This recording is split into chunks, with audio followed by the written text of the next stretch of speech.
तो दोस्तों एक बार फिर से आपका स्वागत है आपके अपने YouTube चैनल हक आपका। सामान्य अध्ययन के हम टॉप 100 क्वेश्चंस यहाँ लेकर चल रहे हैं और मैंने आपके कुछ क्वेश्चन करा दिए थे और जो बाकी बचे हुए हैं जी ये बिल्कुल आपकी अब अलग मैम कराएंगे। सानू मैम आपको आगे की कंटिन्यू क्लास जो करेंगे सानू मैम करेंगे और स्पेशल क्लास जो होगी ये स्पेशल फैकल्टी के द्वारा होगी। बस उम्मीद यही है कि आपके लिए एक नया कदम है ये कि आपकी सफलता निश्चित हो जाए। उस निश्चित सफलता के लिए एक ये बहुत अच्छा कदम है जो जी आज से सानू मैम पूरा कराएंगी। तो वेलकम सानू मैम। जी, बिल्कुल। तो संभालिए सानू मैम अपनी क्लास को आप। जी, और आज से हमारी हिस्ट्री की क्लास जो हमारी जीएस की क्लास होगी वो मैं ही कराऊँगी और ये क्लासेस करने के बाद आप 100% श्योर हो जाएँगे और आपका कोई भी क्वेश्चन नहीं छूटेगा। इस क्लास में हम तो इस क्लास में हम बाकी के बचे हुए जो क्वेश्चन थे हमारे 50 क्वेश्चन हमने लास्ट वीडियो में कर लिए थे और 50 क्वेश्चन हम इस वाली वीडियो में कंप्लीट कर लेंगे। और मैं आपको पूरा यकीन दिलाती हूँ कि मैं आपका जीके का सिलेबस बहुत अच्छी तरीके से कवर कराऊंगी और पूरा सिलेबस करने के बाद आप पूरी तरह से श्योर हो जाएंगे और कोई भी क्वेश्चन आपका नहीं छूटेगा और आप खुद ब खुद अपने आंसर्स देने लग जाएंगे। तो आइए शुरू करते हैं बिना देर किए हुए अपनी आज की वीडियो। ज्यादा बात नहीं करेंगे क्योंकि मैं अपनी पहचान आपके बीच अपने काम से बनाऊंगी, बातों से नहीं। तो आइए शुरू करते हैं आज की वीडियो और आज की वीडियो में आपका फर्स्ट क्वेश्चन होने वाला है।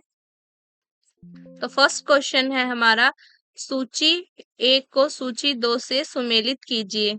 तो ये सूची एक है हमारी और ये सूची दो है। तो फर्स्ट में क्या है हमारा, प्रयाग इलाहाबाद प्रशस्ति अभिलेख, बिलसड स्तंभ लेख, भीतरी स्तंभ लेख, मंसदोर लेख। तो ये हमें मैच करने हैं, ये किस राजा के थे। तो फर्स्ट क्या है हमारा, प्रयाग इलाहाबाद प्रशस्ति लेख, तो ये हमारा समुद्रगुप्त का था। बिलसड स्तंभ लेख कुमारगुप्त से रिलेटेड है। भीतरी स्तंभ लेख स्कंदगुप्त से रिलेटेड है। मंसदोर लेख बंधुवर्मन से रिलेटेड है। तो यहाँ पे हमारा ऑप्शन क्या करेक्ट हो जाएगा, ऑप्शन ए करेक्ट हो जाएगा हमारा। और ये जो है हमारा प्रयाग इलाहाबाद प्रशस्ति अभिलेख, ये हमारा मोस्ट इम्पोर्टेंट हो जाता है। ठीक है, ये वाला जो अभिलेख है हमारा ये मोस्ट इम्पोर्टेंट होता है। इस पे स्टार लगा देती हूँ, ये आपको याद रखना है क्योंकि ये क्या है, ये बहुत ज्यादा मोस्ट इम्पोर्टेंट है हमारा। और इसके साथ हमारा इम्पोर्टेंट क्या हो जाता है हमारा, कुमारगुप्त का भी इम्पोर्टेंट है, साथ के साथ कुमारगुप्त का भी इम्पोर्टेंट है और कुमारगुप्त के साथ हमारे स्कंदगुप्त का भी बहुत इम्पोर्टेंट है।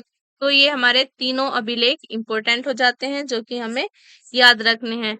बात करें गुप्त वंश की, तो गुप्त वंश का जो संस्थापक था हमारा, संस्थापक जो था गुप्त वंश की स्थापना जिसने की थी, गुप्त वंश की स्थापना, गुप्त वंश की स्थापना हमारे श्री गुप्त ने की थी। ठीक है, किसने की थी, श्री गुप्त ने। गुप्त वंश की स्थापना किसने की थी, श्री गुप्त ने की थी। 240 कब की थी, 240 ईसा पूर्व। ठीक है, कब की थी, 240 ईसा पूर्व। गुप्त वंश की स्थापना किसने की थी, श्रीगुप्त ने की थी और ये कब की थी हमारी 240 ईस्वी में। ठीक है, 240 ईस्वी में की थी। और इसके महानतम शासक की बात करें हम, गुप्त वंश का जो महानतम शासक है, ये भी इंपॉर्टेंट है। गुप्त वंश का महानतम शासक कौन है हमारा, चंद्रगुप्त प्रथम। ठीक है, चंद्रगुप्त प्रथम जो है हमारा गुप्त वंश का महानतम शासक हो जाता है। और इसे चंद्रगुप्त को क्या कहा जाता है, चंद्रगुप्त को हमारी हमने क्या उपाधि दी है, क्या कहा जाता है, महाराजा धीराज। चंद्रगुप्त को क्या कहा जाता है, महाराजा धीराज भी कहा जाता है। तो इसने चंद्रगुप्त प्रथम ने महाराजा धीराज की उपाधि धारण की थी। ठीक है, इसने महाराजा धीराज की उपाधि जो है वो धारण की थी। तो हमारा यहाँ पे एक इम्पोर्टेंट क्या हो जाता है, समुद्रगुप्त। ठीक है, समुद्रगुप्त ने क्या उपाधि धारण की थी, समुद्रगुप्त को हमारा कहते हैं पराक्रमांक। इसने पराक्रमांक की उपाधि धारण की थी और इसको नेपोलियन भी कहते हैं। ठीक है, नेपोलियन भी कहते हैं भारत का। ठीक है, भारत का नेपोलियन भी इसको कहते हैं, किसको? समुद्रगुप्त को। तो ठीक है, समुद्रगुप्त ने पराक्रमांक की उपाधि धारण की थी और इसको नेपोलियन भी कहा जाता है भारत का, ये इंपॉर्टेंट हो जाता है। तो यहाँ पर आंसर ए हमारा सही हो गया। नेक्स्ट देखते हैं। नेक्स्ट है हमारा गुप्त वंश के निम्नलिखित शासकों को क्रम से लगाइए। ठीक है, तो ये हमारे गुप्त वंश के शासक हैं, इन्हें हमें क्रम से लगाना है। फर्स्ट है Chandragupta, second Samudragupta, third Chandragupta, fourth Kumaragupta और फिफ्थ है हमारा स्कंदगुप्त। और ये जो है हमारा, ये चंद्रगुप्त द्वितीय है। ठीक है, ये चंद्रगुप्त द्वितीय है। तो लगा लेते हैं इसका सही क्रम। तो फर्स्ट में कौन था हमारा? फर्स्ट में था चंद्रगुप्त। ठीक है, फर्स्ट है चंद्रगुप्त। फिर चंद्रगुप्त के बाद कौन था? चंद्रगुप्त के बाद था समुद्रगुप्त। चंद्रगुप्त के बाद कौन आया था? समुद्रगुप्त आया था। ठीक है, समुद्रगुप्त के बाद कौन आया था? समुद्रगुप्त के बाद आया था, तो समुद्रगुप्त के बाद है चंद्रगुप्त द्वितीय। समुद्रगुप्त के बाद कौन है? चंद्रगुप्त द्वितीय। चंद्रगुप्त द्वितीय के बाद कौन है? चंद्रगुप्त द्वितीय के बाद है हमारा कुमारगुप्त। ठीक है, और कुमारगुप्त के बाद लास्ट कौन बचता है? स्कंदगुप्त। ठीक है, स्कंदगुप्त बचता है। और इनके साथ साथ मैं इनके आपको शासनकाल भी लिखवा देती हूँ। तो चंद्रगुप्त का शासनकाल था हमारा 319 से 335 ईस्वी तक। ठीक है, 319 से 335 ईस्वी तक चंद्रगुप्त ने शासन किया था। उसके बाद हमारा 335 से 335 ईस्वी से 375 ईस्वी तक। ठीक है, 335 ईस्वी से 375 ईस्वी तक समुद्रगुप्त ने शासन किया था। बात आती है चंद्रगुप्त द्वितीय की। तो चंद्रगुप्त द्वितीय का क्या है? 380 380 से 412 ईस्वी तक। ठीक है, 380 से 412 ईस्वी तक चंद्रगुप्त द्वितीय ने शासन किया था, जिसको क्या कहते हैं? देवगुप्त भी कहते हैं। ठीक है, चंद्रगुप्त द्वितीय को देवगुप्त भी कहते हैं। ठीक है, तो नेक्स्ट क्वेश्चन देखते हैं। यहाँ पर हमारा ऑप्शन ई करेक्ट हो जाएगा। नेक्स्ट क्वेश्चन की तरफ चलते हैं। नेक्स्ट क्वेश्चन है हमारा, गुप्त किसके सामंत थे? जो गुप्त थे वो किसके सामंत थे? मौर्यों के, कुषाणों के, सातवाहनों के, इनमें से कोई नहीं। तो इसका करेक्ट आंसर क्या हो जाएगा हमारा? कुषाणों के। तो गुप्त किसके सामंत थे? गुप्त कुषाणों के सामंत थे। ठीक है, तो यहाँ पर हमारा ऑप्शन बी हो जाएगा। नेक्स्ट क्वेश्चन देखते हैं। नेक्स्ट है हमारा, सुमेलित कीजिए। सूची 1 में क्या है हमारे? सूची 1 में शासक हैं और सूची सेकंड में हमारे अभिलेख हैं। तो फर्स्ट है हमारा समुद्रगुप्त। समुद्रगुप्त से रिलेटेड कौन सा अभिलेख है? समुद्रगुप्त से रिलेटेड अभिलेख है हमारा प्रयाग प्रस्ती। ठीक है, प्रयाग प्रस्ती जो अभिलेख है वो समुद्रगुप्त से रिलेटेड है। नेक्स्ट है चंद्रगुप्त द्वितीय। तो चंद्रगुप्त द्वितीय से रिलेटेड कौन सा अभिलेख है? तो चंद्रगुप्त द्वितीय से रिलेटेड है हमारा मेहरौली लौह स्तंभ लेख। ठीक है, चंद्रगुप्त द्वितीय से रिलेटेड कौन सा अभिलेख है? मेहरौली लौह स्तंभ लेख। नेक्स्ट है स्कंदगुप्त। स्कंदगुप्त से रिलेटेड है हमारा भीतरी स्तंभ लेख। ठीक है, स्कंदगुप्त से रिलेटेड क्या है? कौन सा अभिलेख है? भीतरी स्तंभ लेख। नेक्स्ट है बुधगुप्त। बुधगुप्त से कौन सा रिलेटेड है? पहाड़पुर ताम्रपत्र। ठीक है, पहाड़पुर ताम्रपत्र जो है वो बुधगुप्त से रिलेटेड है। तो यहाँ पर हमारा करेक्ट ऑप्शन क्या हो जाएगा? ए हो जाएगा। ए का क्या है? 1 है और बी का क्या है? यहाँ पर 2 हो जाएगा। ठीक है, तो अब हमारा ऑप्शन ए करेक्ट है। नेक्स्ट क्वेश्चन देखते हैं। तो नेक्स्ट क्वेश्चन है हमारा, इतिहासकार वी ए स्मिथ ने किसकी विजयों से प्रभावित होकर उसे भारत का नेपोलियन कहकर पुकारा था? देखो, मैंने आपको पहले भी बताया था कि भारत का नेपोलियन किसको कहते हैं, और ये भी कहा था कि ये क्या है? इंपॉर्टेंट क्वेश्चन है। भारत का नेपोलियन किसको कहा जाता है? तो ये कहा जाता है हमारा समुद्रगुप्त को। ठीक है, समुद्रगुप्त को क्या कहते हैं? भारत का नेपोलियन कहते हैं। तो यहाँ पर समुद्रगुप्त से रिलेटेड जो है उसका प्रयाग प्रशस्ति अभिलेख जो है, प्रयाग प्रशस्ति प्रयाग प्रशस्ति अभिलेख जो है, इसकी रचना किसने की थी? इसकी रचना की थी उसके दरबारी कवि हरिशेन ने। ठीक है, इसकी रचना किसने की थी? उसके दरबारी कवि हरिशेर ने की थी। उसके दरबार में रहने वाले कवि हरिशेर ने की थी। ठीक है। और जो विंसेंट स्मिथ हैं उन्होंने स्कंदगुप्त को भारत का नेपोलियन, सॉरी समुद्रगुप्त को भारत का नेपोलियन कहा था। उसकी विजयों से प्रभावित होकर उसे भारत का नेपोलियन कहा था। तो यहाँ पर हमारा ऑप्शन डी करेक्ट हो गया, समुद्रगुप्त को कहा था भारत का नेपोलियन। नेक्स्ट क्वेश्चन देखते हैं।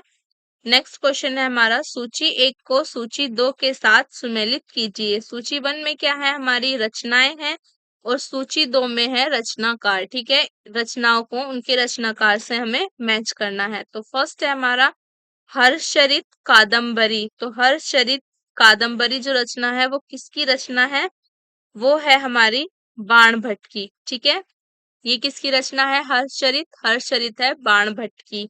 नेक्स्ट है नीति शतक, श्रृंगार शतक, भक्ति शतक। तो ये किसकी है, ये है हमारी हर्षवर्धन की। ठीक है, ये किसकी रचना है, ये है हर्षवर्धन की, इसके रचनाकार है हर्षवर्धन। नेक्स्ट है सूर्य शतक। सूर्य शतक किसकी है, सूर्य शतक है हमारी मयूर की। ठीक है, सूर्य शतक किसकी रचना है, मयूर की। प्रियदर्शिका, रत्नावली, नागानंद, इसके रचनाकार कौन है, इसके रचनाकार है भर्तहरि। ठीक है, तो यहाँ पर कौन सा ऑप्शन करेक्ट होने वाला है, 1 का 4, बी का 2, सी 3 और डी किससे मैच है, डी मैच है हमारा। तो यहाँ पर हमारा थोड़ा सा मिस्टेक हो गया, थोड़ी सी। तो 1 तो हमारा डी से था ही, बी है हमारा 2 से। ठीक है, नीति शतक, श्रृंगार शतक और भक्ति शतक जो है हमारे भर्तहरि हैं। ठीक है, उन इनके रचनाकार कौन है, भर्तहरि हैं। सी का क्या है हमारा, सूर्य शतक, सी के हैं हमारे मयूर। ठीक है, सूर्य शतक किसकी रचना है, मयूर की। प्रियदर्शिका, रत्नावली और नागानंद जो है वो है हर्षवर्धन की। ठीक है, प्रियदर्शिका, रत्नावली और नागानंद जो है वो हर्षवर्धन की हैं रचनाएं। तो इसका करेक्ट ऑप्शन हो जाएगा ए करेक्ट आंसर। तो यहाँ पर साथ साथ 2-3 रचनाएं और लिख लेते हैं जो कि हमारी इंपॉर्टेंट होती हैं। तो फर्स्ट क्या है, किसकी है, विष्णु शर्मा। ठीक है, फर्स्ट है विष्णु शर्मा। विष्णु शर्मा की इंपॉर्टेंट रचना की बात करूं तो वो आप सब जानते हैं, वो है हमारी पंचतंत्र। पंचतंत्र क्या है, बहुत ही फेमस बुक है, किसकी, विष्णु शर्मा की। नेक्स्ट है कालिदास। कालिदास की लिख लेते हैं। और जो ये कालिदास है, कालिदास गुप्त काल के प्रसिद्ध कवि थे। ठीक है, गुप्त काल के प्रसिद्ध कवि थे। कालिदास की रचनाएं, एक तो मेघदूत है, इंपॉर्टेंट लिखवा देती हूँ, मेघदूत और ऋतु संहार। ऋतु संहार भी किसकी है, कालिदास की है। और एक आती है इसके बाद अभिज्ञानम शकुंतलम। ठीक है, अभिज्ञान, अभिज्ञान शकुंतलम, अभिज्ञान शकुंतलम, ये भी किसकी है, कालिदास की है। और एक कवि की और बात कर लेते हैं जो है विशाखा दत्त। ठीक है, कौन है, विशाखा दत्त, विशाख दत्त। तो इनकी इंपॉर्टेंट रचना कौन सी है, इनकी इंपॉर्टेंट रचना रचना है मुद्रा राक्षस। ठीक है, इनकी इंपॉर्टेंट रचना क्या है, मुद्रा राक्षस। यहाँ पे मैंने आपको इंपॉर्टेंट 3 रचनाकार लिखवा दिए हैं उनकी रचनाओं के साथ। फर्स्ट है विष्णु शर्मा, जिनकी इंपॉर्टेंट क्या है, पंचतंत्र है, इनकी महत्वपूर्ण रचना पंचतंत्र है। कालिदास की भी मैंने आपको 3 लिखा दी इंपॉर्टेंट, मेघदूत, ऋतु संहार, अभिज्ञान शकुंतलम। और विशाखा दत्त की इंपॉर्टेंट है मुद्रा राक्षस। चलते हैं नेक्स्ट क्वेश्चन की तरफ। नेक्स्ट क्वेश्चन है हमारा, गुप्त वंश का वह राजा कौन था जिसने हूणों को भारत पर आक्रमण करने से रोका। ठीक है, तो यहाँ से एक बात तो क्लियर हो जाती है कि हूणों का आक्रमण गुप्त वंश के शासनकाल में हुआ। अब वो कौन सा राजा था गुप्त वंश का जिसने हूणों को भारत पर आक्रमण करने से रोका। तो यहाँ पर किसने रोका था, स्कंदगुप्त ने रोका था, हूणों को भारत पर आक्रमण करने से स्कंदगुप्त ने रोका था। तो यहाँ पर कुछ इंपॉर्टेंट पॉइंट्स लिख लेते हैं, जैसे कि यहाँ पर जूनागढ़ अभिलेख जो है, जूनागढ़ अभिलेख में जूनागढ़ अभिलेख में हूणों का वर्णन मिलता है और वहां पर हूणों को क्या कहा गया है? मलेच्छ कहा गया है। ठीक है, मलेच्छ कहा गया है किसे? हूणों को। जूनागढ़ अभिलेख में हूणों को क्या कहा गया है? मलेच्छ कहा गया है। नेक्स्ट इंपॉर्टेंट क्या हो जाता है यहाँ पर? जो सुदर्शन झील है, ठीक है, सुदर्शन झील जो है, सुदर्शन झील का पुनर्निर्माण, सुदर्शन झील का पुनर्निर्माण किसने करवाया था?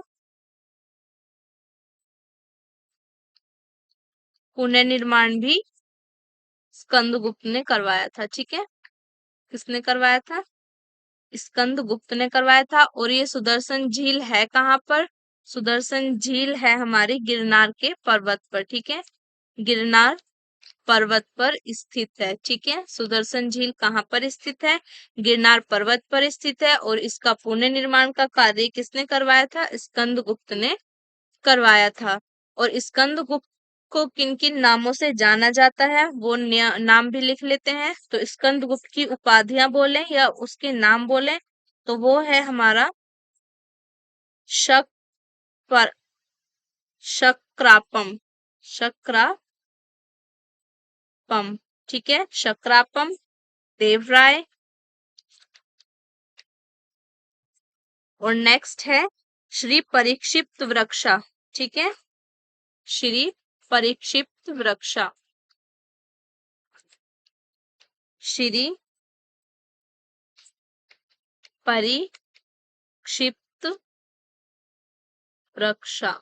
ठीक है, श्री परीक्षित वृक्षा। ये तीनों क्या हो गए? उसके नाम हो गए जिन नामों से उन्हें जाना जाता था स्कंदगुप्त को। ठीक है, और एक और इम्पोर्टेंट पॉइंट लिख लेते हैं। और एक और उपाधि मिलती है इसकी। वो उपाधि कहाँ पर मिलती है? इसकी जो स्वर्ण मुद्राएं हैं, स्कंदगुप्त की स्वर्ण मुद्राएं जो हैं, उन पर इसकी एक और उपाधि मिलती है, वो है क्रमादित्य। ठीक है, क्रमादित्य की उपाधि जो है वो इसकी कहाँ मिलती है? स्वर्ण मुद्राएं जो है इसकी, उन पर इसकी क्रमादित्य की उपाधियां भी मिलती हैं। ठीक है, यहाँ पर क्या इंपोर्टेंट हो गया? जूनागढ़ अभिलेख जिसमें मलेच्छ कहा गया है हूणों को, सुदर्शन झील का पुनर्निर्माण करवाया स्कंदगुप्त ने। और सुदर्शन झील स्थित कहाँ पर है? गिरनार पर्वत पर। स्कंदगुप्त की उपाधियां हो गई शक्रापम, देवराय, श्री परीक्षित वृक्षा। और इसकी एक और उपाधि मिलती है इसकी स्वर्ण मुद्राओं पर, क्या है वो? क्रमादित्य। ठीक है, क्रमादित्य उपाधि जो है वो इसकी स्वर्ण मुद्राओं पर मिलती है। नेक्स्ट क्वेश्चन देखते हैं। नेक्स्ट है हमारा ऐरण अभिलेख का संबंध किस शासक से है? जो ऐरण अभिलेख है उसका संबंध किस शासक से है? ब्रह्मगुप्त, चंद्रगुप्त, चंद्रगुप्त द्वितीय, भानुगुप्त। तो इसका करेक्ट आंसर क्या हो जाएगा? भानुगुप्त। ऐरण अभिलेख किससे रिलेटेड है? भानुगुप्त से रिलेटेड है। नेक्स्ट क्वेश्चन देखते हैं।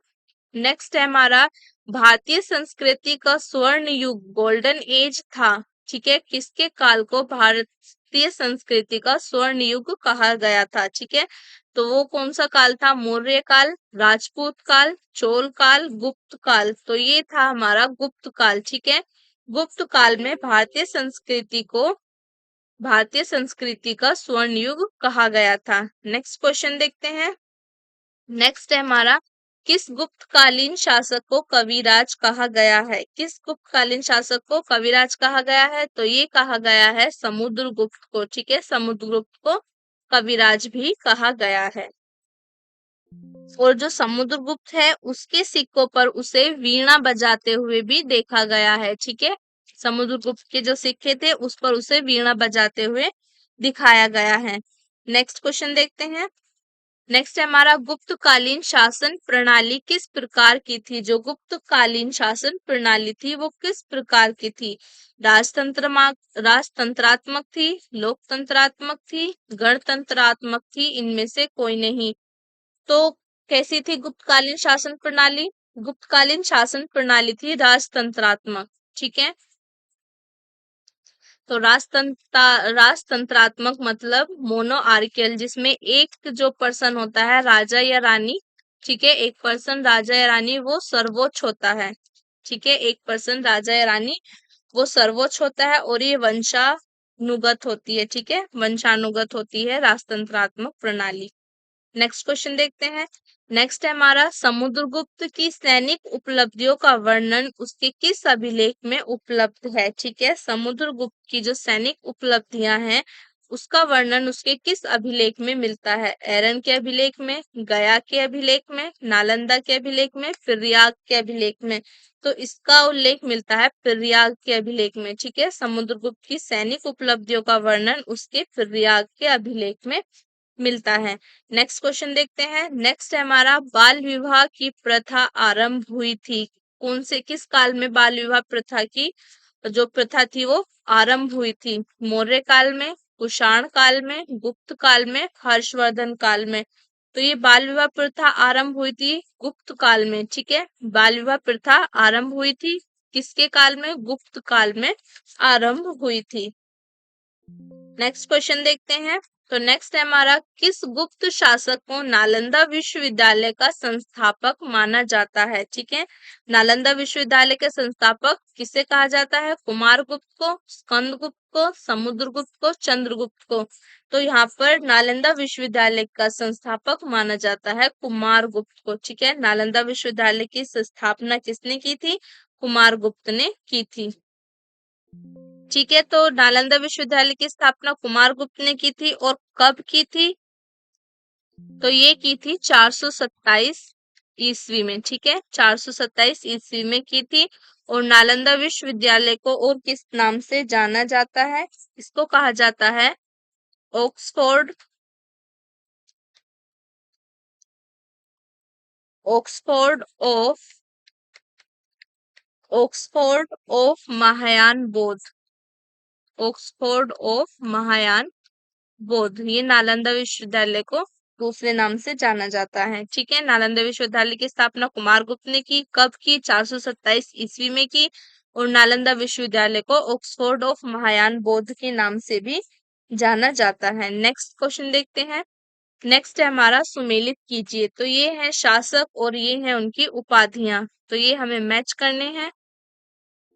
तो फर्स्ट है चंद्रगुप्त। चंद्रगुप्त को किस नाम से जाना जाता है, चंद्रगुप्त को कहा जाता है महाराजाधिराज, महाधिराज। ठीक है, महाधिराज चंद्रगुप्त को कहा जाता है। नेक्स्ट है समुद्रगुप्त। समुद्रगुप्त को कहा जाता है अश्वमेध पराक्रम। ठीक है, अश्वमेध पराक्रम उपाधि धारण की थी समुद्रगुप्त ने। चंद्रगुप्त ने कौन सी उपाधि धारण की थी, परम भागवत की उपाधि चंद्रगुप्त द्वितीय ने धारण की थी। स्कंदगुप्त ने धारण की थी शक्रोपम की उपाधि। ठीक है, शक्रोपम की उपाधि स्कंदगुप्त ने धारण की थी। तो यहाँ पर करेक्ट ऑप्शन हो जाएगा हमारा डी। नेक्स्ट क्वेश्चन देखते हैं। नेक्स्ट है हमारा कौन सही सुमेलित नहीं है। प्रयाग प्रशस्ति, रवि कीर्ति, किरात जुर्नियम, भारवी, दश कुमार चरित, दंडी, मृच्छकटिकम, शूद्रक। तो ये हमारी रचनाएं हैं। ठीक है, ये क्या है, रचनाएं हैं, ये रचनाएं हैं और ये उनके रचनाकार हैं। ठीक है, तो यहाँ पर हमारा ए इनकरेक्ट है। ठीक है, ये सही मैच नहीं है क्योंकि मैंने अभी आपको बताया था कि प्रयाग प्रशस्ति की जो रचना की थी वो हरिशेन ने की थी, हरिशेन ने की थी। और ये हरिशेन जो थे वो समुद्रगुप्त के दरबारी कवि थे। ठीक है, किसके थे, समुद्रगुप्त के दरबारी कवि थे हरिशेन। इन्होंने ही प्रयाग प्रशस्ति अभिलेख की रचना की थी। नेक्स्ट क्वेश्चन देखते हैं। नेक्स्ट है हमारा परम भागवत उपाधि धारण करने वाला प्रथम गुप्त शासक था। परम भागवत की उपाधि धारण करने वाला प्रथम गुप्त शासक कौन था, चंद्रगुप्त प्रथम, समुद्रगुप्त, चंद्रगुप्त द्वितीय, रामगुप्त। तो इसका करेक्ट आंसर है समुद्रगुप्त। नेक्स्ट क्वेश्चन देखते हैं।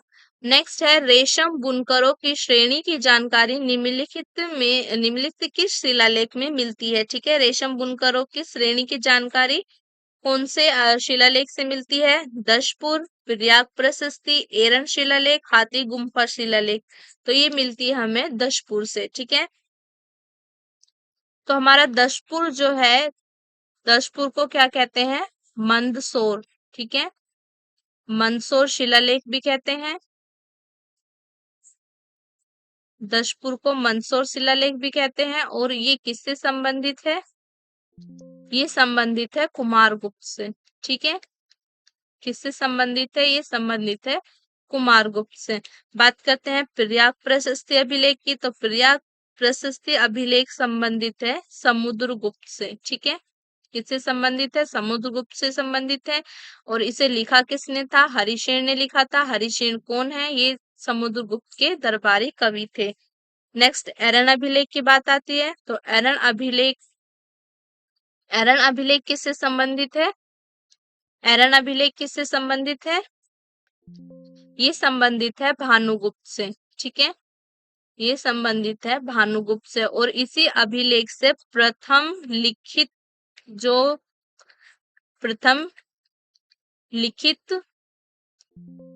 लिखित सती प्रथा का उल्लेख यहीं से मिलता है। ठीक है, प्रथम लिखित उल्लेख मिलता है सती प्रथा का। कौन से शिलालेख से मिलता है? एरन शिलालेख से, जो किससे रिलेटेड है? भानुगुप्त से संबंधित है। और नेक्स्ट है हाथी गुम्फा शिलालेख। ठीक है, हाथी गुम्फा शिलालेख जो है ये किससे रिलेटेड है?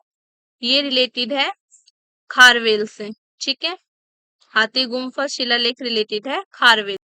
और खारवेल कौन है? कलिंग नरेश। ठीक है, खारवेल को क्या कहते हैं? कलिंग नरेश, जो कलिंग के राजा थे। ठीक है, नेक्स्ट क्वेश्चन देखते हैं। नेक्स्ट है हमारा सूची 1 को सूची 2 के साथ सुमेलित कीजिए। सूची फर्स्ट में क्या है? राज्य दे रखे हैं, और सूची सेकंड में राजधानी है। तो वर्धन की राजधानी क्या थी? वर्धन राज्य है, और इसकी राजधानी क्या थी? वल्लभी। वर्धन की राजधानी थी वल्लभी। नेक्स्ट है मोखरी। मोखरी की राजधानी क्या थी? मोखरी की राजधानी थी कन्नौज। ठीक है, मोखरी की राजधानी थी कन्नौज। नेक्स्ट है वाकाटक। वाकाटक की राजधानी क्या थी? पुरिका। वाकाटक की राजधानी थी पुरिका। नेक्स्ट बचता है मैत्रक। मैत्रक की राजधानी क्या थी? मैत्रक की राजधानी थी थानेश्वर। तो यहाँ पर हमारा कौन सा ऑप्शन करेक्ट हो जाएगा? ऑप्शन बी करेक्ट हो जाएगा। नेक्स्ट क्वेश्चन देखते हैं। नेक्स्ट है हमारा चालुक्य राजा पुलकेशिन द्वितीय को किसने पराजित किया था? चालुक्य राजा पुलकेशिन द्वितीय थे, वो किसके द्वारा पराजित हुए थे? महेंद्र वर्मन प्रथम, नरसिंह वर्मन प्रथम, परमेश वर्मन प्रथम, परांतक। तो ये पराजित हुए थे नरसिंह वर्मन प्रथम के द्वारा। नरसिंह वर्मन प्रथम ने चालुक्य राजा पुलकेशिन द्वितीय को पराजित किया था। नेक्स्ट क्वेश्चन देखते हैं। नेक्स्ट है हमारा बंगाल का कौन सा शासक हर्ष का समकालीन था? तो बंगाल का कौन सा शासक था जो हर्ष के समकालीन था? शशांक, ध्रुवसेन, पुलकेशिन द्वितीय, भास्कर वर्मा। तो ये थे शशांक। बंगाल के शशांक तो जो थे वो हर्ष के समकालीन थे। नेक्स्ट क्वेश्चन देखते हैं। नेक्स्ट है हमारा हर्ष के शासनकाल में उत्तर भारत का सबसे महत्वपूर्ण शहर कौन सा था? हर्ष के शासनकाल में उत्तर भारत का सबसे महत्वपूर्ण शहर कौन सा था? पाटलिपुत्र, उज्जैन, कन्नौज, थानेश्वर। तो ये था उज्जैन। ठीक है, तो ये उज्जैन इसलिए भी इम्पोर्टेंट है हर्ष के शासनकाल में, क्योंकि हर्ष ने इसे अपनी राजधानी बनाई थी। ठीक है, उज्जैन को हर्ष ने अपनी राजधानी बनाई थी। और कब बनाई थी? वहां पर हर्ष के जो बहनोई थे ग्रहवर्मन, उनका शासक था। उस ग्रहवर्मन की मृत्यु के बाद हर्ष ने उज्जैन को अपने राज्य में मिला लिया और उज्जैन को अपनी राजधानी बना लिया। नेक्स्ट क्वेश्चन देखते हैं। नेक्स्ट है सम्राट हर्षवर्धन ने 2 महान धार्मिक सम्मेलनों का आयोजन किया था। ठीक है, महान सम्राट जो थे हर्षवर्धन, उन्होंने 2 महान धार्मिक सम्मेलनों का आयोजन किया था। कहाँ कहाँ किया था? कन्नौज व प्रयाग में, प्रयाग व थानेश्वर में, थानेश्वर व वल्लभी में, वल्लभी व प्रयाग में। तो कहाँ पर किया था? कन्नौज व प्रयाग में किया था। नेक्स्ट क्वेश्चन देखते हैं। नेक्स्ट है किस चीनी यात्री को वर्तमान शाक्य मुनि एवं यात्रियों में राजकुमार कहा जाता है? फाहयान, हिनसांग, इत्सिंग, इनमें से कोई नहीं। तो ये कहा जाता है फाहयान को। फाहयान को वर्तमान शाक्य मुनि और यात्रियों में राजकुमार कहा जाता है। जो वर्तमान शाक्य मुनि और यात्रियों का राजकुमार कहा जाता है वो हिनसांग को कहा जाता है। ठीक है, ये फायान गलत हो गया, तो यहाँ पर किसे कहा जाता है? हिनसांग को कहा जाता है। वर्तमान शाक्य मुनि एवं यात्रियों में राजकुमार कहा जाता है हेनसांग को। और हेनसांग ने अपनी यात्रा वृतांत लिखा, जिस दौरान ये भारत आए थे उन्होंने अपनी यात्रा वृतांत लिखा। तो ये क्या थी, इनकी यात्रा वृतांत का नाम था सी यू की। ठीक है, सी यू की जो थी वो हेनसांग की यात्रा वृतांत थी। नेक्स्ट क्वेश्चन देखते हैं। नेक्स्ट है अग्रहार का अर्थ था। अग्रहार का अर्थ क्या था? ब्राह्मणों को दिया जाने वाला कर मुक्त भूमि अनुदान। ठीक है, ब्राह्मणों को दिया जाने वाला कर मुक्त भूमि अनुदान जो था वो क्या था? अग्रहार था। नेक्स्ट क्वेश्चन देखते हैं। नेक्स्ट है हमारा सीयू की नामक यात्रा विवरण निम्नलिखित में से किससे जुड़ा हुआ है? पाहियान, अल्बरूनी, मेगास्थनीज, हेनसांग। तो ये जुड़ा हुआ है हेनसांग से। ठीक है, हेनसांग की क्या है? सीयू की। तो यहाँ पर इनकी भी इम्पोर्टेंट बुक्स देख लेते हैं। फाहियान की इम्पोर्टेंट बुक कौन सी है? तो इनकी इम्पोर्टेंट बुक है फो को की। ठीक है, इनकी इम्पोर्टेंट बुक है फो को की। अलबरूनी की बात करें तो अलबरूनी की इम्पोर्टेंट पुस्तक कौन सी है? किताब उल हिंद। ठीक है, किताब उल हिंद जो है अलबरूनी की पुस्तक है, जिसको तहकीक हिंद भी कहते हैं। ठीक है, तहकीक ए हिंद भी इसी पुस्तक को कहते हैं। किताबुल हिंद को तहकीक हिंद भी कहते हैं। मेगास्थनीज की पुस्तक की बात करते हैं तो मेगास्थनीज की पुस्तक है इंडिका। ठीक है, मेगास्थनीज की पुस्तक है इंडिका।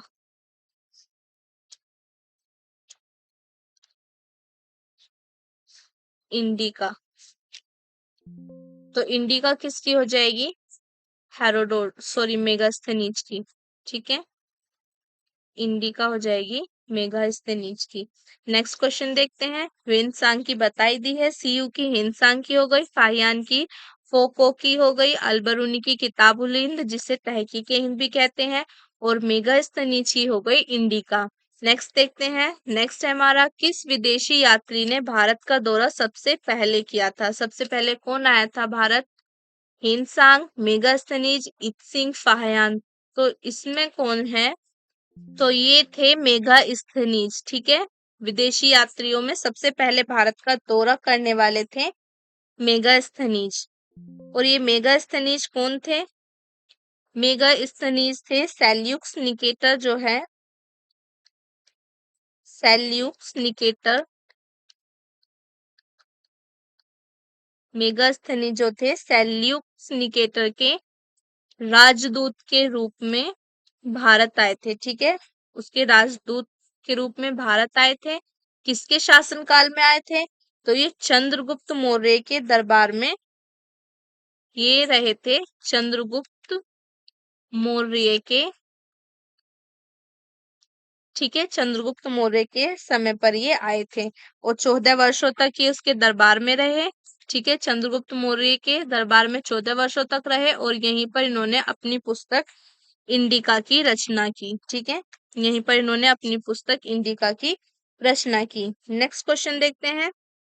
नेक्स्ट है हमारा महापाषाण संस्कृति हमें दक्षिण भारत के उस ऐतिहासिक युग से परिचित कराती है जब महापाषाण काल में उपयोग में लाए जाते थे।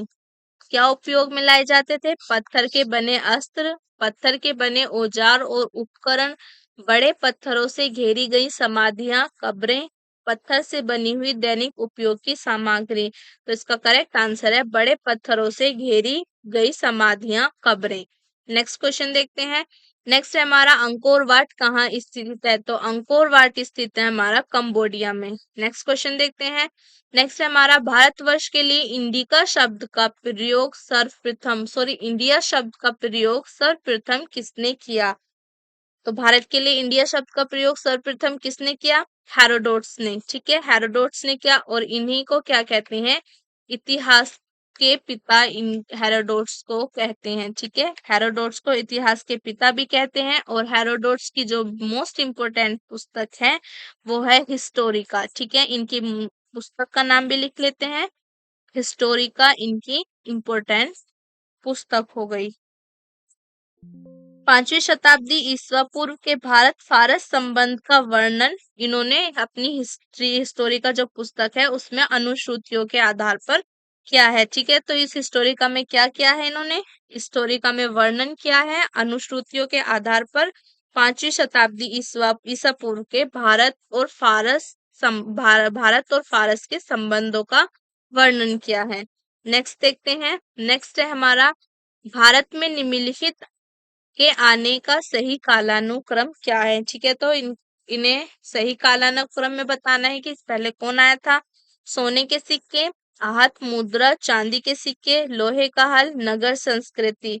तो यहाँ पर फर्स्ट आए थे, पहले क्या थी, नगर संस्कृति आई थी। ठीक है, नगर संस्कृति। उसके बाद लोहे का हल, लोहे का हल। उसके बाद आहत मुद्रा, आहत मुद्रा, चांदी के सिक्के,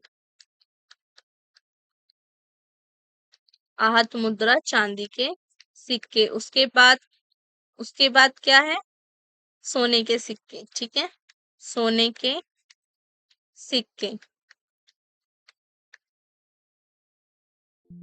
ठीक है, तो पहले नगर संस्कृति, देन लोहे का हल, उसके बाद आहत मुद्रा, उसके बाद सोने के सिक्के। और सोने के सिक्के किसने चलवाए थे भारत में, कुषाणों ने। ठीक है, कुषाणों ने सोने के सिक्के भारत में चलवाए थे। तो यहाँ पर करेक्ट आंसर क्या हो जाएगा, डी। नेक्स्ट देखते हैं। नेक्स्ट है हमारा, मानव द्वारा सर्वप्रथम प्रयुक्त धातु था। मानव ने जिस धातु का सर्वप्रथम यूज किया था, ठीक है, वो कौन सा धातु था, सोना, चांदी, तांबा, लोहा। तो सबसे पहले सर्वप्रथम जो प्रयुक्त धातु हुआ था वो था तांबा। ठीक है, नेक्स्ट क्वेश्चन देखते हैं। नेक्स्ट है हमारा, 712 ईस्वी में सिंध पर अरबों के आक्रमण के समय वहां का शासक कौन था। 712 ईस्वी में जब सिंध पर अरबों का आक्रमण हुआ तो उस समय वहां का शासक कौन था। दाहिरिया, दाहिरिया, दाहिर, चच, राय सहसी। तो वहां पर उस टाइम शासन किसका था, दाहिर याह का शासन था। नेक्स्ट क्वेश्चन देखते हैं। नेक्स्ट है हमारा, निम्नलिखित में से भारत पर पहली बार आक्रमण करने वाला कौन था। इनमें से सर्वप्रथम सबसे पहले भारत पर आक्रमण किसने किया था, अफगान, मंगोल, अरब, तुर्क। तो सर्वप्रथम भारत पर आक्रमण करने वाले थे अरब। ठीक है, तो अरबों ने सर्वप्रथम भारत पर आक्रमण किया था। और पूछ लिया जाए कि कब किया था, तो ये किया था हमारा 636 ईस्वी में। कहाँ पर हुआ था, बम्बई के निकट, बम्बई के निकट थाना जो था, बम्बई के निकट जो थाना था उसको जीतने के लिए खलीफा उमर के समय में आक्रमण हुआ था। और वो आक्रमण कैसा था, असफल था। ठीक है, खलीफा उमर के समय में आक्रमण हुआ था और ये एक असफल आक्रमण था। ठीक है, और बात करते हैं सफल आक्रमण की। तो सफल आक्रमण किसने किया था, मोहम्मद बिन कासिम ने। ठीक है, मोहम्मद मोहम्मद बिन कासिम ने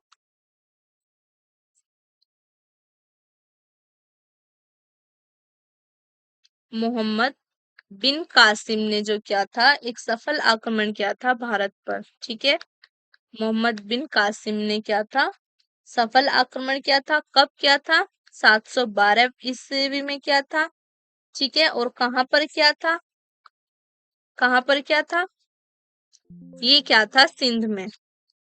ठीक है, ये क्या था, सिंध में। ठीक है, तो सबसे पहले आक्रमण किसने किया भारत पर, अरबों ने किया। कब किया, 636 ईस्वी में बंबई के निकट जो थाना था उसको लूटने के लिए खलीफा उमर के समय में खलीफा उमर ने आक्रमण किया था, जो कि एक असफल आक्रमण था। और सफल आक्रमण क्या था, मोहम्मद बिन कासिम ने 712 ईस्वी में कहां पर किया था, सिंध में किया था। नेक्स्ट क्वेश्चन देखते हैं। नेक्स्ट है हमारा, पढ़ा दियो। 1100 ईस्वी में निर्मित मंदिर जो भुवनेश्वर के अन्य मंदिरों पर प्रधानता रखता है वह कौन सा है, राजा रानी मंदिर, कंदारिया महादेव, त्रिभुवनेश्वर लिंगराज, मुक्तेश्वर। तो इसका करेक्ट आंसर है त्रिभुवनेश्वर लिंगराज। नेक्स्ट क्वेश्चन देखते हैं। नेक्स्ट है हमारा, लिंगराज मंदिर की नींव डाली थी, लिंगराज मंदिर की नींव किसने डाली थी, ययति केसरी ने, ठीक है, ययति केसरी ने डाली थी लिंगराज मंदिर की नींव। नेक्स्ट क्वेश्चन देखते हैं।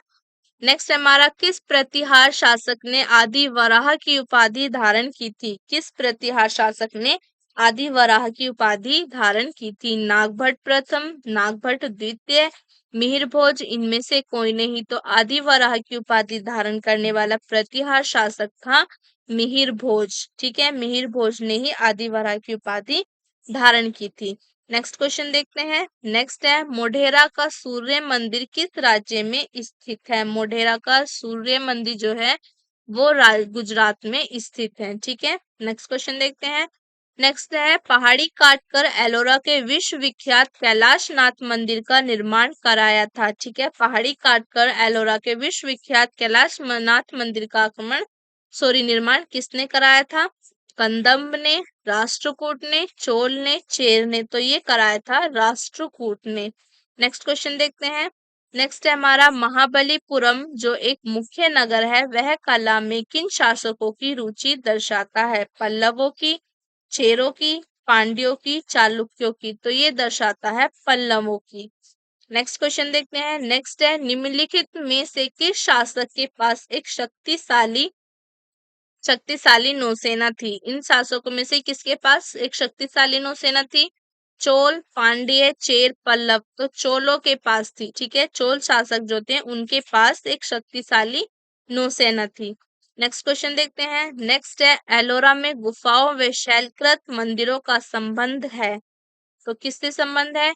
केवल बौद्धों से, बौद्ध एवं जैनों से, हिंदू एवं जैनों से, हिंदुओं, बौद्ध एवं जैनों से। तो यहाँ पर इसका संबंध तीनों से ही है, ठीक है। हिंदुओं से भी है, बौद्धों से भी है और जैनों से भी है। नेक्स्ट क्वेश्चन देखते हैं। एलोरा के कैलाश मंदिर का निर्माण किसने करवाया था? एलोरा के कैलाश मंदिर का निर्माण किसने करवाया? गोविंद तृतीय, कृष्ण प्रथम, कृष्ण द्वितीय, कृष्ण तृतीय। तो ये कराया था कृष्ण प्रथम ने, ठीक है। एलोरा के कैलाश मंदिर का निर्माण किसने करवाया था? कृष्ण प्रथम ने करवाया था। नेक्स्ट क्वेश्चन देखते हैं। नेक्स्ट है, 9वीं शताब्दी ईस्वी में निम्नलिखित में से किसके द्वारा चोल साम्राज्य की नींव डाली गई? तो चोल साम्राज्य की नींव किसने डाली? राजराज चोल, परांतक, कृष्ण प्रथम, विजालय। तो ये डाली थी विजालय ने। और कब डाली थी नींव, मतलब कब स्थापना हुई थी? 846 ईस्वी में, ठीक है। नेक्स्ट क्वेश्चन देखते हैं। नेक्स्ट है, पूर्व मध्य काल में विजालय ने चोल राज्य की स्थापना कब की थी? अभी बता दिया, 846 ईस्वी में की थी। नेक्स्ट क्वेश्चन देखते हैं। किस कलिंग, ओड तथा बंगाल के पाल पर आक्रमण किया जो कि तमिल प्रदेश से किया गया प्रथम उत्तरी सैनिक अभियान था? और साथ ही इसने इस ऐतिहासिक भ्रम को तोड़ा कि उत्तर से ही दक्षिण को विजित किया जा सकता है, दक्षिण से उत्तर को नहीं। तो ये किसने किया था?